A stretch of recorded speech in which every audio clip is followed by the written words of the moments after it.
Ms. Sudha Vasudevan. She is a researcher, and of course, I know her for many years, and she's been working with Dr. Mohan's Diabetes Specialty Center at Madras, and she's also got 20 over years of experience as a dietitian, as a lecturer, as a research nutritionist in India and abroad. Her current areas of nutrition research include role of dietary glycemic carbohydrate in health and disease and studies on wellness foods in the Indian food market. She addressed many public awareness programs in diabetes through media and community lectures both in India and Singapore. Sudha is a life member of IDEC, Nutrition Society, Indian Diabetes Educator, and ex-member of Singapore Nutrition and Dietetic Association.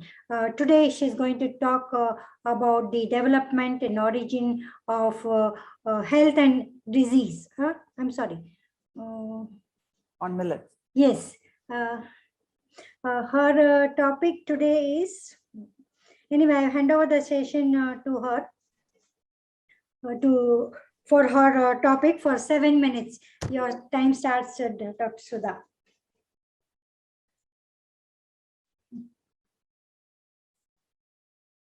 Thank you very much for the kind introduction, Chairperson. Good afternoon to all of you. And is my slides visible? Yes, please.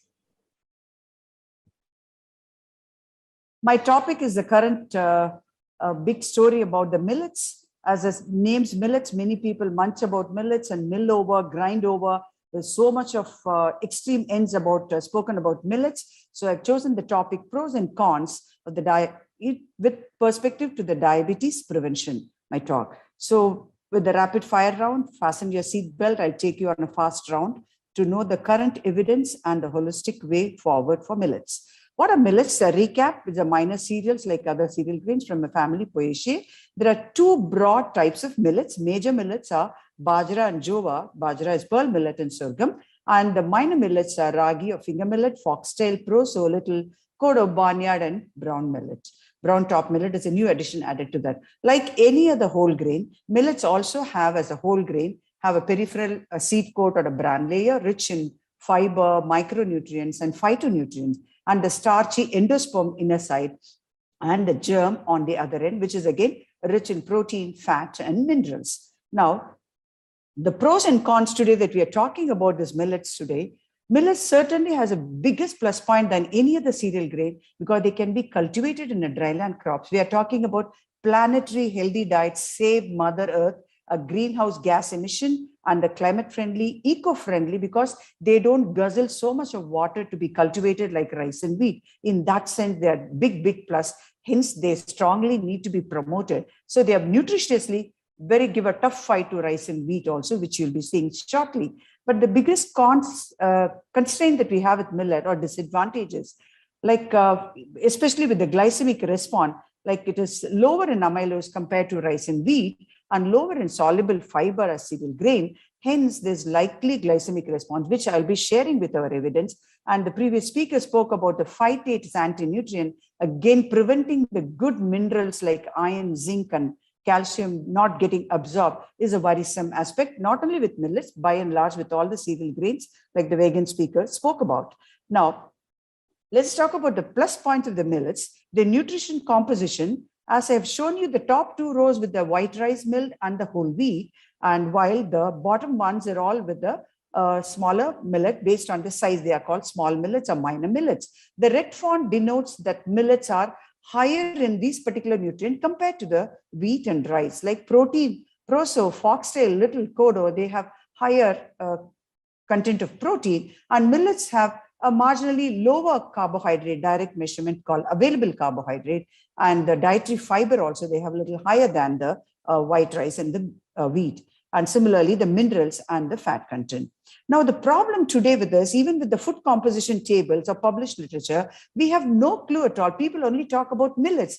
The awareness about whether these millets are polished or unpolished is not being told at all. And people are not even aware that millets can also be polished like rice. So that is where we went on to do a market research in Chennai Metro City with 100 stores across departments, where we found out 48 brands for these minor millets are available.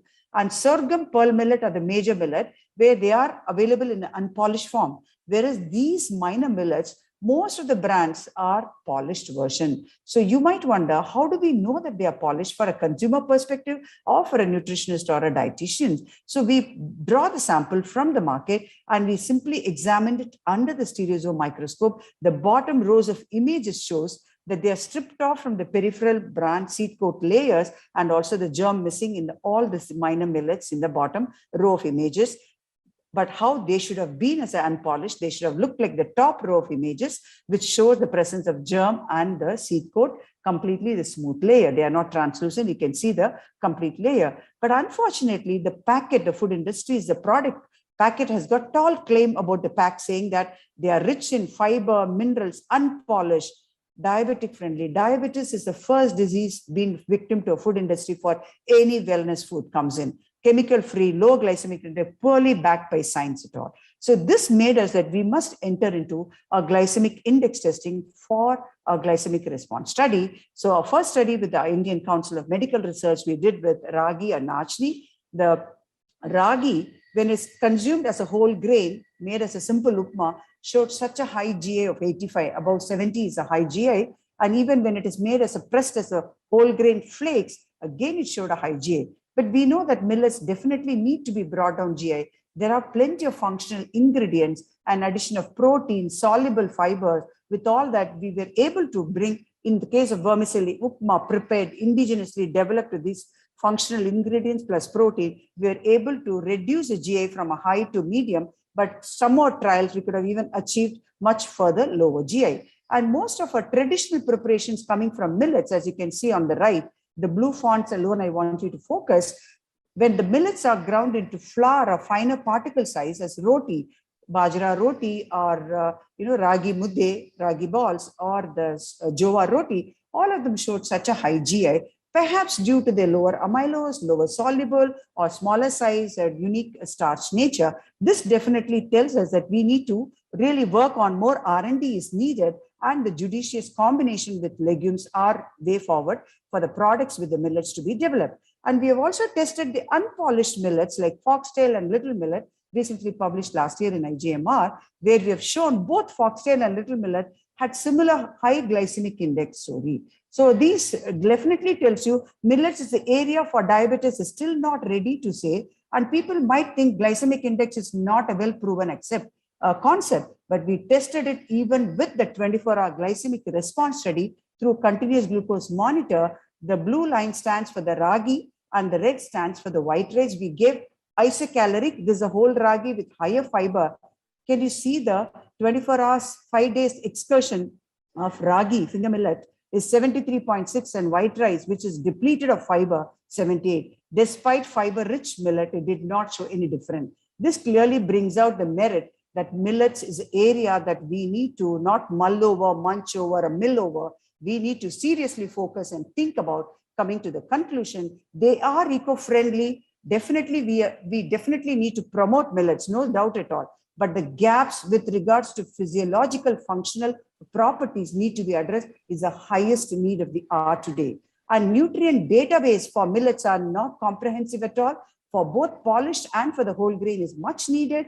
And pulverization, grinding of millet should be avoided because it distorts the functionality of fiber.